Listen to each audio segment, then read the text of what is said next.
Hello everyone, welcome to daily news recap on the date of IPA Bharat. Let us begin 10th August class. The first article is related to 84 years of Quit India movement, and Maharashtra government observed the 84th anniversary of Quit India movement on 9th of August 2026. Maharashtra CM Fadnavis paid tribute to the freedom fighters. As we know that Quit India movement is very important. It is also known as August movement. It was a nationwide civil disobedience movement which was initiated by Gandhiji, Mahatma Gandhi, at the Bombay session of the All India Congress Committee. So the session at which it was started, ये important है, history में इससे related question आ सकते हैं, या quit India movement कब begin हुआ ये भी important रहेगा. And this movement was very decisive. It was aimed at ending British rule in India, and it is a pivotal moment in the nation's struggle for independence. Uh, After the launch of the Quit India movement, various leaders, including Gandhiji himself, were swiftly arrested, and it led to spontaneous protest across the country. And there was mass arrest, media censorship, and Indian population at that time demonstrated the desire for immediate independence. So it is a very important independent movement. And Quit India movement has been asked several times. The slogan of the movement was very important, that is do or die. It became an iconic call to action. करो या मरो, ये अब कई बार पूछा जा चुका है कि किस मूवमेंट से रिलेटेड है ये. तो ये इंपॉर्टेंट रहेगा क्योंकि इसका 84th एनिवर्सरी सेलिब्रेशन हो रहा है. और sometimes they have also asked कि किसने ये स्लोगन दिया था. तो महात्मा गांधी ने ये स्लोगन दिया था, डू और डाई. और मुंबई में ही गोवालिया टैंक मैदान था, वहां पे इन्होंने ये नारा दिया था. तो ये इंपॉर्टेंट रहेगा. Beside this, Nagasaki commemorates 81st anniversary of atomic bombing. जैसा हमें पता है कि वर्ल्ड वॉर 2 के टाइम पे जापान के हिरोशिमा और नागासाकी, दो सिटीज पे न्यूक्लियर वेपन का यूज किया था यूएसए ने. और नागासाकी पे 9 अगस्त को न्यूक्लियर बॉम्ब से अटैक हुआ था, और हिरोशिमा पे ऑन 6 अगस्त अटैक हुआ था. तो प्राइम मिनिस्टर हैं, current prime minister of Japan, Sanae Takaichi. She reaffirmed the nation's commitment to pursue a world free from nuclear weapons.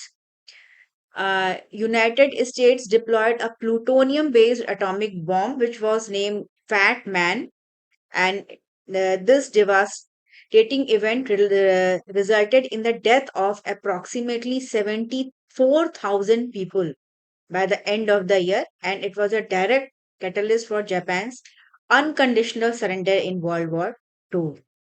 And the first nuclear bomb attack on August 6, 1945, it targeted Hiroshima, and it was a uranium based bomb which is called Little Boy. तो ये दोनों questions काफी बार पूछे जा चुके हैं आपके examination में, तो ये इंपॉर्टेंट है, इसको आप याद रखिएगा. और kindly join our channel, kindly like and subscribers. हमारा जो यूट्यूब का डिस्क्रिप्शन है, वहां पे आपको लिंक प्रोवाइड किया जाता है, so that you can download the magazine directly from the YouTube description and kindly read it daily. It is very important magazine. Our research team is making these magazines for your examination purpose for UPSC and UPPSC examinations. These are very important. If you regularly read magazines, you will not need to read other newspapers or magazines. Beside daily current news recap, there are monthly magazines, there are Fatafat series which are very important, and the most important part of our magazine is the background information and the keywords. The background information give you information related to the particular topic, and keywords are also very important, which not only covers your current affairs but also the static portion of different topics related to history, geography, polity, economics, like if we talk about this particular news की अभी Japan ने 81st anniversary celebration किया, तो इसमें आपका Hiroshima का, Nagasaki सा का जो इवेंट हुआ, जो बॉम्ब्स के नेम थे, कौन से बेस थे, यूरेनियम बेस, प्लूटोनियम बेस, तो ये आपका पूरा रिवीजन इसको पढ़ के जो है वो होता है। तो ये काफी इंपॉर्टेंट है और आप चैनल पे हमसे ज्यादा से ज्यादा कनेक्ट होइए। तो move on to the next article. In geography, there is a news related to Typhoon Dolphin, which is impacting China and Taiwan. Shanghai's two major airports experienced significant disruptions, and over 1,300 flights got cancelled. So the name of typhoon, it will be important, Typhoon Dolphin, and it made landfall in northern Taiwan on Sunday, 9th August, and it bring rainfall to the region. Typhoons are a type of tropical cyclone which are characterized by a low pressure system. ये question बहुत बार पूछा गया है कि क्या जो है वो साइक्लोन का क्या फीचर है. It is very important for a prelims examination as well as your mains examination. So these are low pressure system, thunderstorm, and strong wind that form over warm tropical waters. They are common in Western Pacific Ocean, and these typhoons impact East and Southeast Asia during the typhoon season, which is typically from June to November. और जो typhoons आते रहते हैं, इनका intensity जो है वो very करता रहता है. इनकी वजह से काफी डिस्ट्रक्शन भी होता है इन सारे एरियाज में, and they it need a large scale evacuation and disaster response effort. So typhoon dolphin, it will be important for you, especially for the pcs examination which is going to occur in December. Then the next news is related to census, and Ladakh, which is the India's youngest union territory, it is preparing to lead the nation in the enumerating caste for first time since independence. As we know that this census is a caste-based census after 1937, and the second phase of census, which is known as population enumeration, it will commence on 17th August in Ladakh, and officials are preparing for the exercise.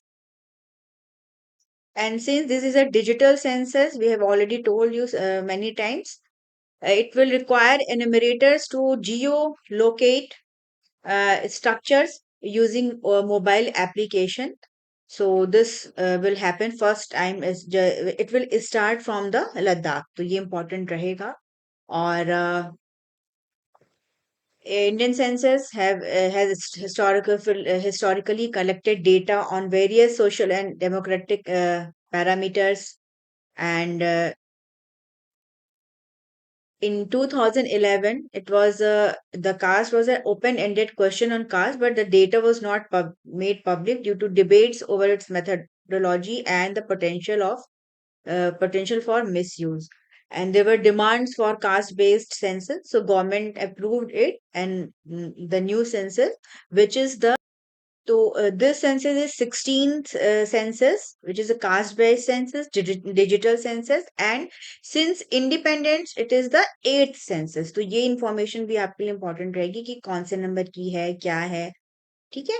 और इसके अलावा जो first census हुआ था वो कब हुआ था? तो जो फर्स्ट सेंसस हुआ था वो 1872 में हुआ था. At that time British viceroys were Lord Mayo. Thereafter, in from 1881, census got started in a synchronous way, मतलब पूरे country में एक साथ हुआ था. फिर after independence, the first census occurred in 1951. So all these data will be important for your examination. Then the next article is related to World Indigenous Peoples Day 2026 celebration. World Indigenous People Day is observed on August 9 each year, and it marks the first meeting of the UN Working Group on Indigenous Population in 1982. This day was established by United States in 1994. Its primary aim is to promote global awareness of indigenous rights and to protect their invaluable cultural and traditional knowledge system. तो ये important रहेगा कि when do we celebrate Indigenous Peoples Day, and this year's theme was honoring Indigenous midwives, safeguarding life and well-being. And there were lot of program happened in throughout the country, and as part of celebrations, Kumu Koya tribal dance, it was performed in Hyderabad. So Kumu Koya tribal, they belong to Telangana. तो ये भी important रहेगा. Sometimes they ask about the tribes and the region. The next article is Union Home Minister and Minister of Cooperation presented the prestigious President's Colors to the Puducherry Police, and this is a significant recognition of the force's bravery, hard work, and dedication. President Colors is considered the highest honor for any disciplined force, and this symbolizes the bravery of the Puducherry Police. Uh, Acknowledging its responsibility for maintaining law and order across the region. ठीक है, तो ये मतलब पूछ सकते हैं कि इस बार का 2026 का अवार्ड जो है वो प्रेसिडेंट्स कलर्स ये किस पुलिस को प्रोवाइड किया गया, तो ये है. And if we look into the background information, president's color, it is also known as Rashtrapati ka Nishan in Hindi, and it is an honor that originated from the British tradition of king's color or queen's color. And it is an emblem that is presented by the president of India, who is the supreme commander of the Indian Armed Forces, and it acknowledged the exceptional service rendered by an Indian Armed Force unit, a paramilitary force, police force to the nation during peace and war. Puducherry, which was formerly known as Pondicherry, it has a unique history, and it was a French colonial settlement until 1954. Its structure is it is administered as a union territory, and granting it a degree of autonomy with an elected legislative assembly and a chief minister, but ultimately the direct rule of under the direct rule of the central government of India, which is represented by lieutenant governor. तो ये important है, जैसे पुदुचेरी में, दिल्ली में, दोनों जगह जो है वो स्टेट असेंबलीज हैं, इलेक्शंस होते हैं, और यहाँ पे जो है वो इस तरह से एडमिनिस्ट्रेशन जो है वो चलता है. Or if we talk about the geography of Puducherry, there are four non-contiguous districts, that is Puducherry, Karaikal, Mahe, and Yaman. These are scattered across three different Indian states, and this question has been asked several times in UP PCS, in Bihar PCS, and in other examinations. These three states are Tamil Nadu, Kerala, and Andhra Pradesh. तो ये आपको याद रखना होगा कि Puducherry, Karaikal, these are in Tamil Nadu, Mahe and Yaman. Mahe is in Kerala and Yaman is in Andhra Pradesh. तो ये important रहेगा. The next article is related to defense and security. Indian Navy, US Navy, Explosive Ordnance Disposal Exercise 2026. It will start. It started in at the Southern Naval Command in Kochi, and it will conclude on 14th of this month, that is August. And this is a bilateral exercise, and it is designed to improve the interoperability and foster stronger professional cooperation among the specialized diving and EOD teams of both the countries.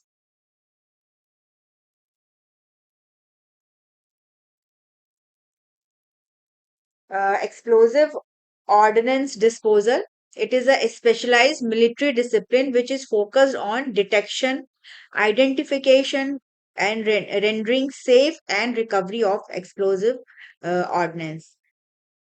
तो ये है, तो US और India के बीच का ये exercise है. Then next article is related to India's achievement in non-fossil sector. India has achieved a significant milestone in its clean energy transition and climate action targets, crossing 300 gigawatt of non-fossil fuel based installed electricity generation capacity as of 31st July. This represents over 60% of the ambitious 500 gigawatt capacity which we are targeting to be achieved by 2030.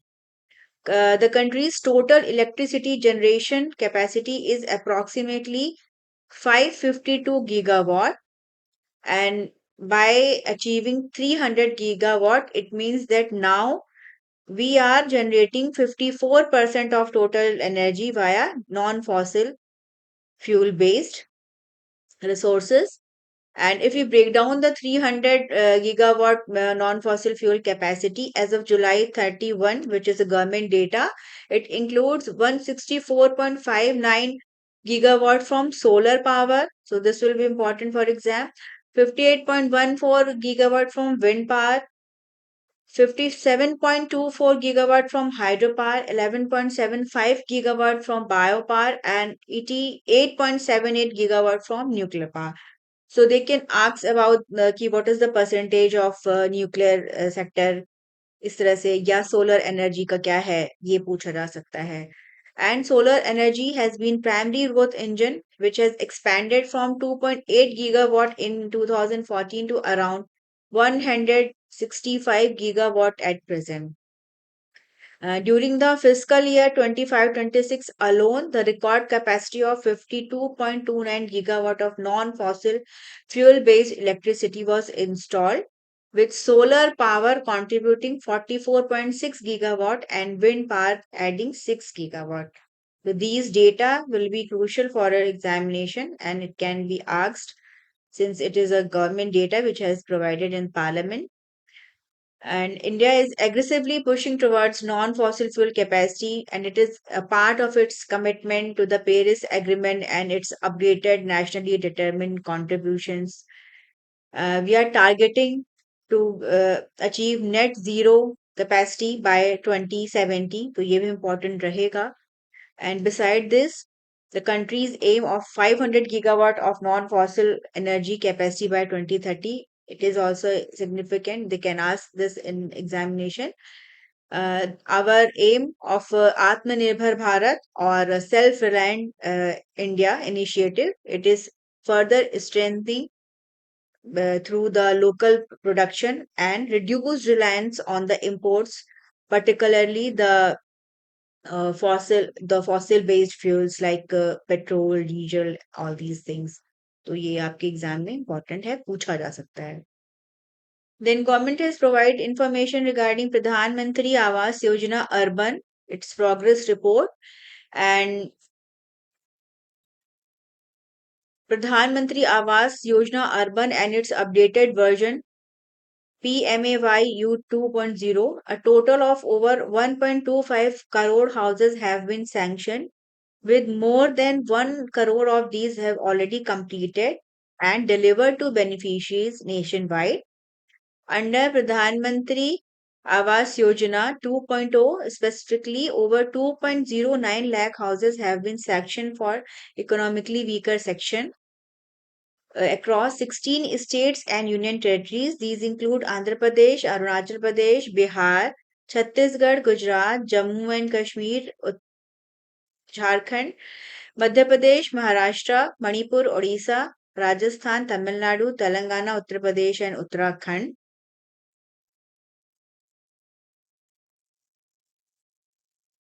And according to data, over 2.03 lakh houses have been allotted to women.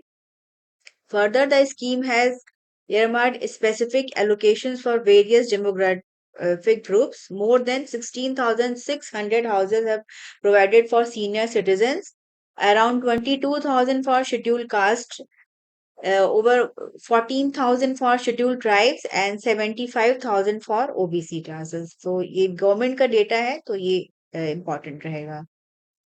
And if we see the background information, it is very important. Pradhan Mantri Awas Yojana, it was launched by the Ministry of Housing and Urban Affairs under Government of India in June 2015, and its primary objective was to provide housing for all by 2022.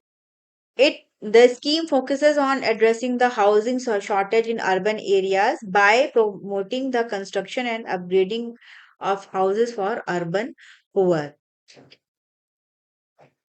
तो ये एक flagship initiative है government of India का।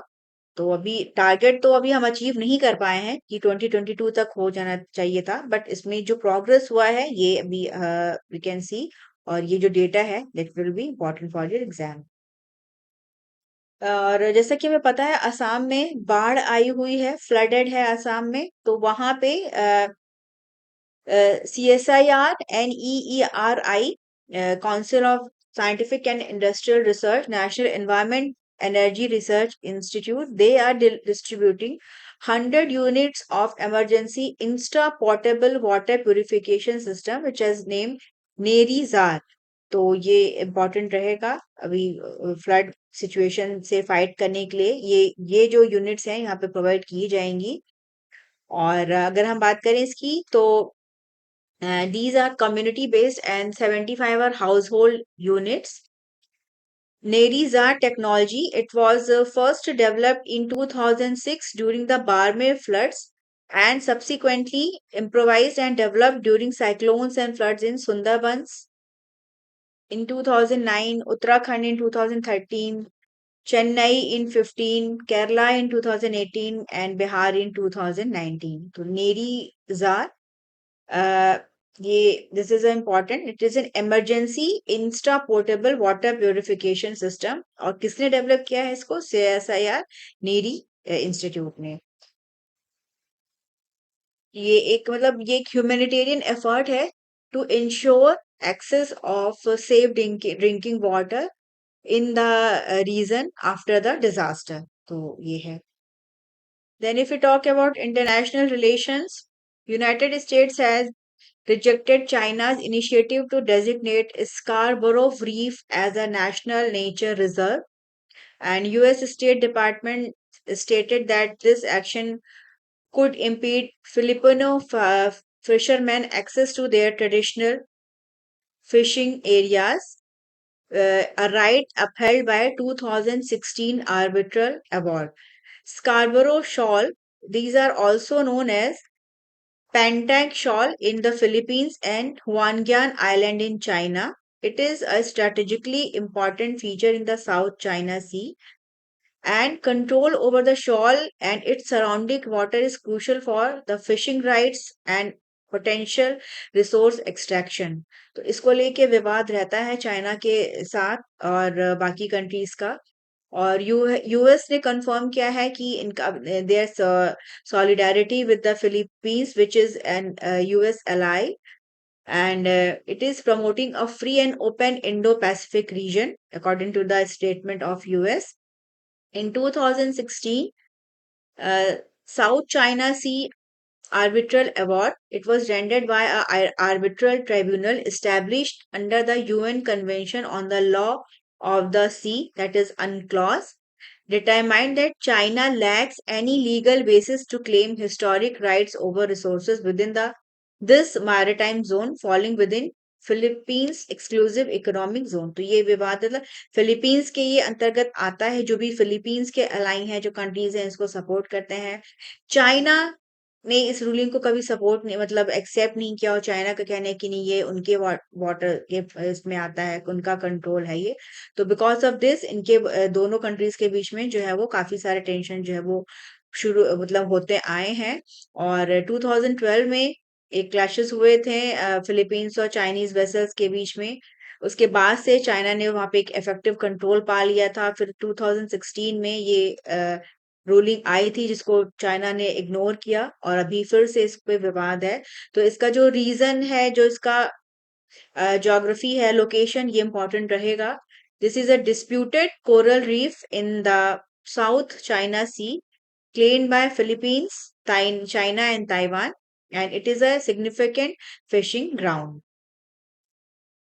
Then, in sports, Pradhan Mantri Modi met with India's medal winners from Commonwealth Games 2026, and as we know, India secured fourth position on the medal table at the Games, which took place in Glasgow, Scotland from July 23rd to August 2nd. ये date भी important रहेगा। Indian athletes demonstrated strong performance across various sports disciplines, and India won total 39 medals, which include 13 gold medals, 17 silver medals, and 9 bronze medals. तो ये important रहेगा. और this was all about the daily news recap of 10th of August. Kindly like and subscribe our channel. Kindly join us at all the social media platforms like Instagram, Facebook, and kindly download the magazine and read it properly.